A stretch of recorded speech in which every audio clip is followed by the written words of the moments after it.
So what peri-implantitis is, it's basically gum disease around your implants. You can get gum disease around your teeth, but, well, what you may not know is you can actually get gum disease around your implants too. So what happens is you start off with an implant inside the bone, and, well, it starts off healthy, there's good bone around it, no bone loss there.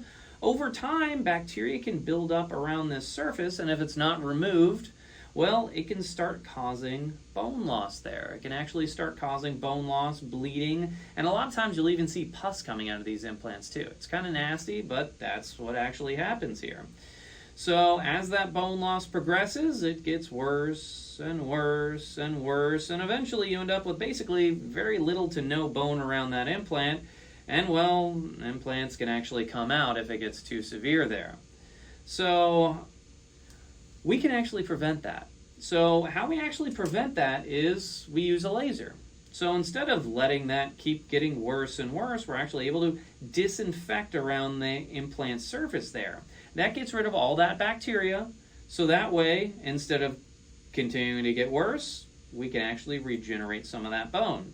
And even when it gets to the more severe categories, a lot of times we're still able to disinfect these implants. But when it gets more severe, then we're actually, a lot of times we have to put in a little bit more work and have to do some bone grafting in this area to really regenerate that bone and try to get these implants stable. But that's something that we can do, because you do not want your implant to get worse, to get bone loss, and to actually end up coming out there. So if you think you have an implant with periodontitis or peri-implantitis, well, give us a call. We can check you out, we can treat you, and a lot of times we're actually able to save your implants and teeth. Thank you very much.